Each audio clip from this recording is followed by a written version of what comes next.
बहू के हाथ। घर की बहू शीना को इस बात का बड़ा घमंड था कि जिस काम में वो हाथ डालती थी वो काम अच्छा हो ही जाता है। शीना की हर बात में हाथ का इस्तेमाल जरूर होता था। एक दिन शीना का पति आकाश उससे कहता है, कल जो वो भिंडी बनाई थी ना तुमने, वाह वाह वाह वाह, मजे आ गए। मैंने अपने हाथों से बनाई थी।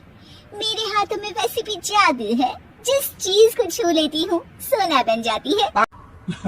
अब ये थोड़ा ज्यादा हो रहा है। मतलब अगर हर चीज को छू के सोना ही बना देती हो तुम, तो हमारे नाम के पीछे भी अंबानी ही लगा देते हम।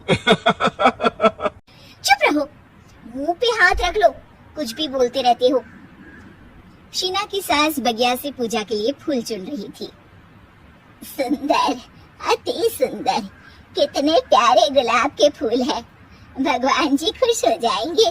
मैंने अपने हाथों से जो पौधा लगाया था, मेरे हाथों की कोई भी चीज बेकार नहीं जाती। हाँ बेटा, सही कह रही है। इसीलिए तो तुम्हारे पिताजी से मैंने अपने बेटे के लिए तुम्हारा हाथ मांगा था। और उन्होंने हाथों हाथ में मेरा हाथ आपकी बेटी के हाथ में दे भी दिया था। हाँ बेटा, वो तो है, पर मुझे ये बता, तू ये हर बात में हाथ क्यों बीच में लेकर आती है? माँ जी, पंडित जी ने हाथ मेरा देखकर नैनीताल में कहा था कि मेरे हाथ जगन्नाथ हैं। मेरे हाथों से कभी कोई काम नहीं बिगड़ेगा, तो मेरे हाथों की तारीफ तो मुझे करनी पड़ेगी ना। हाँ हाँ, ठीक ही कह रही हो वैसे। तो मिलाओ हाथ इसी बात पर। शीना को न सिर्फ इस बात पे गर्व था कि उसके हाथ से सब अच्छा होता है, बल्कि घर के सारे काम भी वो पहले अपने हाथ से करती, फिर कोई दूसरा उन कामों को कर पाता। एक दिन शीना कपड़े धो रही थी। अरे घर में वॉशिंग मशीन है तो सही, खुद क्यों थक रही हो? कपड़े पहले मेरे हाथ से धुलेंगे, फिर वॉशिंग मशीन से। पहले हाथ की सफाई, फिर मशीन की धुलाई। अगर आज डाकू गब्बर सिंह होता ना, तो वो ये हाथ मुझे दे दे ठाकुर, तुमसे जरूर कहता, और मैं तो दिलवा भी देता तुम्हारे हाथ। हर एक काम में हाथ बटाओ, ज्यादा जुबान न चलाओ, वरना दूंगी एक उल्टे हाथ से। क्या दोगी? कपड़े दूंगी, लो निचोड़ो। ऐसे ही एक दिन, अरे बहू, ये सोफे पर चढ़कर हाथ से पंखा क्यों घुमा रही हो? माँ जी, क्योंकि मेरे हाथ से घूमेगा तो ज्यादा अच्छे से हवा देगा। अरे बेटा, फिर तो तुम गाड़ी का पहिया भी हाथ से घुमा के मायके जाया करो। एक बार आकाश ने घर पर कार लाने की बात छेड़ी। माँ, सोच रहा हूँ कि एक कार लेकर आता हूँ। ले ले बेटा, क्यों नहीं? अरे पैसे हो तो हवाई जहाज भी ले लेना। हाँ, पैसा तो हाथ का मेल है, ले लेते हैं। इस हाथ पैसे देंगी, उस हाथ कार ले लेंगी। मुझे तो लगता है कि बहू कार भी अपने हाथों से धक्का लगाकर घर लाएगी।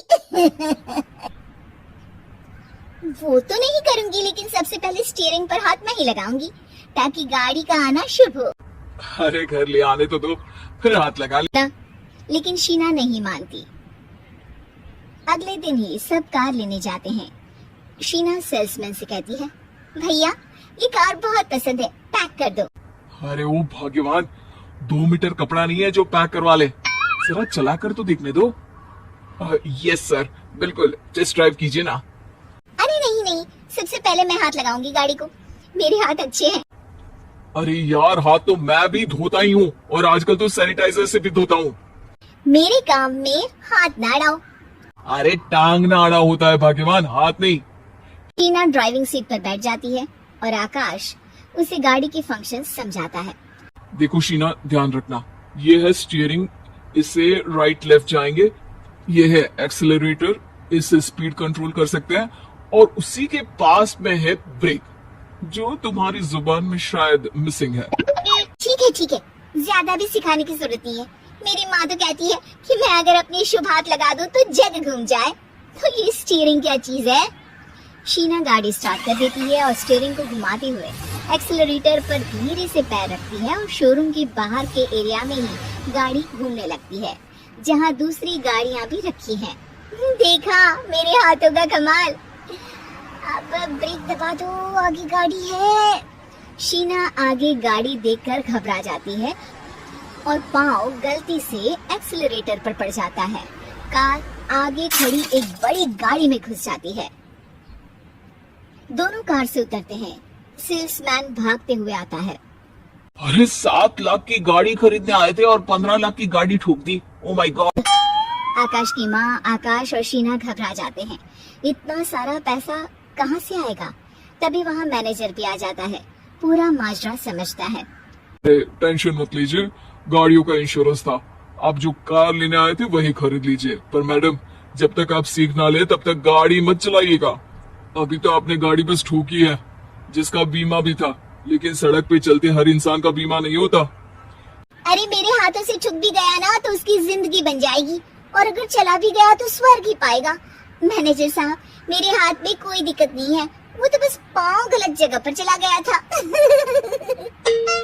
शीना की बात सुनकर आकाश अपना सर पीटता है और उसकी सास अपने हाथ से खुद का मुंह छिपा लेती है और मैनेजर हाथ जोड़कर माफी मांग लेता है।